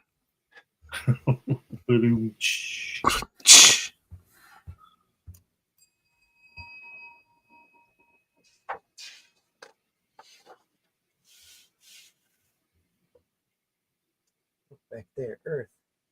There's Mars.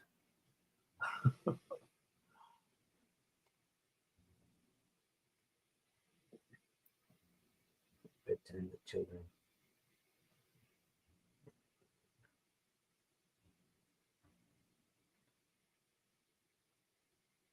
Never forget.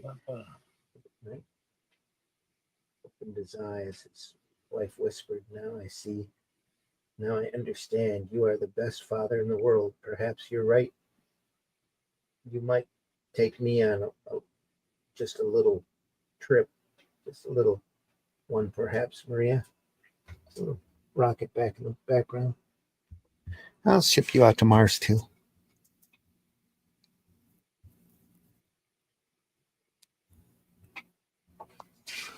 Mm.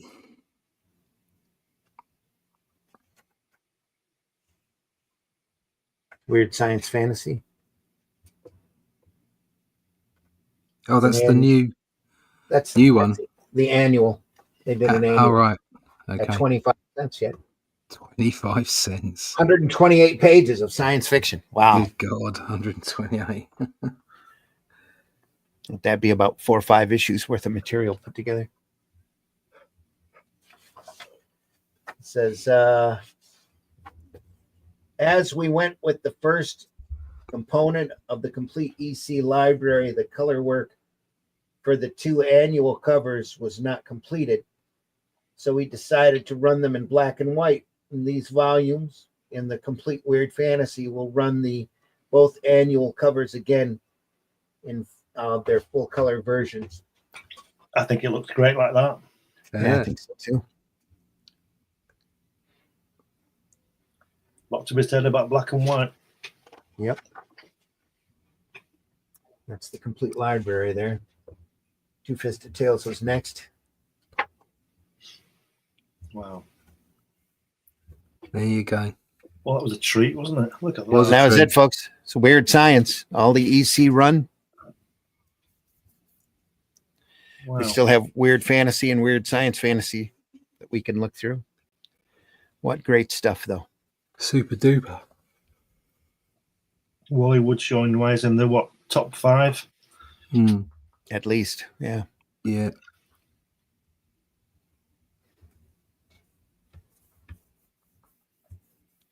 Yep, folks, that was it. Thank you so much for stopping by.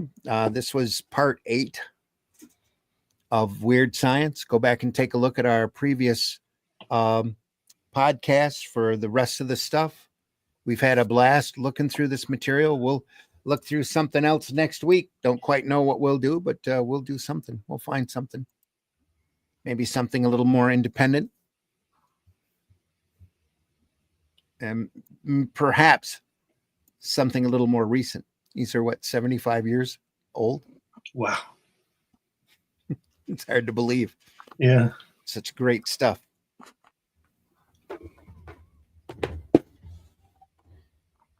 And again, just like PBR, you get a chance to find these hardback volumes in the slipcase. Their Weird Science is a 4-volume set. The horror books are 5-volume sets. Any of those EC books are well worth your time, well worth the money. If you find them in the wild or at shows, I can't recommend them highly enough. The Russ Cockram did a real amazing job in reprinting all of these and binding them together into beautiful permanent editions. And believe me, these have seen 2 major moves and a lot of just sitting here gathering dust. So real happy that we're able to take a little time and show this stuff off and remind folks what great comics are all about. You know, that's why I love doing this. Again, thanks for swinging by. Russ, why don't you tell folks how they can find you? Yeah, you can find me at russleach.com. Get over there, sign up for the email list, and we can keep you up to date with everything the Atlantean. Lots of stuff going on. It's really picking up a pace now. Got lots of interest as well, which is really good.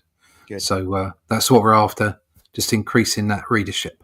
Mm-hmm. So if you want to find out more about that, keep up to date, go over to russleach.com, sign up for the email list. There you go. Glenn, tell folks how they can find you. You can find me on this program on Fridays and on Sunday Funnies, surprisingly, on Sunday afternoon or morning, wherever you are. Morning here, afternoon over there. Yeah, but if you want to get my books and things, go to Amazon is the best place. They're all over the place, but Amazon, your best bet. Got 12 books up there, magazines and all kinds of stuff. Excellent. And folks, I've been your host, Randy Zimmerman. We do this every Friday morning at 5 a.m. Comics by Night. We are archived over at the Comic Book Black Belt YouTube channel, the Randy Zim, Z-I-M-M YouTube channel, and the Indie Comics Network YouTube channel. Go over there and subscribe. It's absolutely free. Leave a comment if you can. Leave a like or hit that love button whatever platform you're watching us on. Love. Deeply appreciate it. Any kind of interaction with this program just helps it to be seen by other folks. If you enjoyed this, please tell your friends. Anybody else you think out there might also enjoy watching this show. We, as much as we love bringing it to you. We're not paid. We're not asking for money. Any ads that we run here, if it's not for our own stuff, is just for comedic purposes. And we do it because we love it. We love this art form. We love these books, these masters at work here. We love looking at the material and talking the technique. We're glad you're here as well, and we hope you keep coming back for more and look us over in our archives. Because we've been doing this for a couple of years now. We've got quite a lot of work under our belt that we've looked at, and there'll be many more to come. We're going to keep doing this until we can. So it's all good. If you love comics, tell people you love comics. Go visit your local retailer. Social platforms, try to be more social on these social platforms. Talk positively about this industry as opposed to just trolling and drama and all of the other BS that you run into. We try to stay as far away from that as we can and just show you great stuff because we love it. Love this art form very much. And deeply appreciate you stopping by. Is there anything else that we need to say? No. Other than that, buy our books, buy alternative and independent comics, especially ours. And we appreciate you very much. We do this 2 times a week, this Comics by Night, Friday morning, 5 a.m., and then Sunday Funnies at 9 a.m. on Sundays. And then for the last few Sundays, including this one, we've been looking at the fantastic Star Wars adventure strip by Archie Goodwin and Al Williamson. And we are great space opera in comic strip, adventure strip, newspaper form. Right. We love looking through this stuff as well. Look at that great Al Williamson illustration there, folks. Fantastic stuff. We'll continue that this Sunday, 9 a.m. Eastern time. And then come back next Friday and see what we're looking at then. Maybe some Vaughn Baudet, maybe some Frank Miller. I don't know. We'll figure something out. Whatever it is, it'll be good. Exactly. Whatever it is, it'll be great. Folks, again, take care. Thanks so much for stopping by. Yeah. Buy our comics. See you soon. Shall we end on the I have a new word of the day. Here we go. Hi, y'all. It's time for Appalachian Word of the Day. The word of the day is Pikachu. You need to come over here so I can get a Pikachu. Oh, yeah. All right. Okay. All right. That's what done, yeah. Take care, everybody.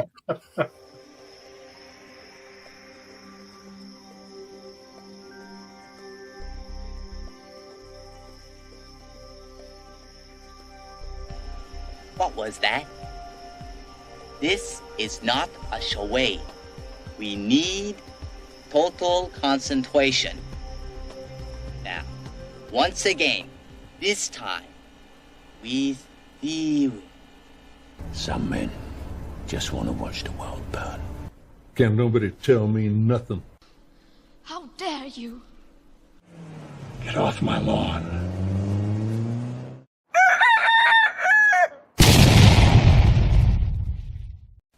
Say the weird thing. Hello, motherfucker.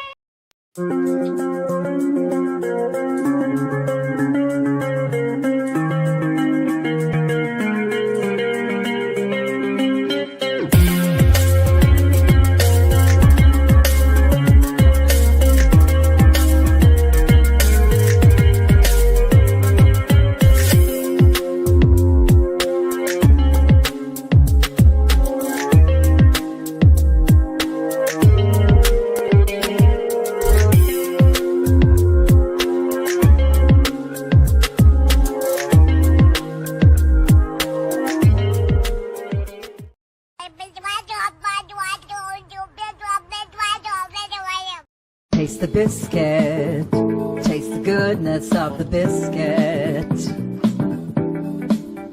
Taste the honey sauce, taste the goodness of the biscuit with the honey sauce.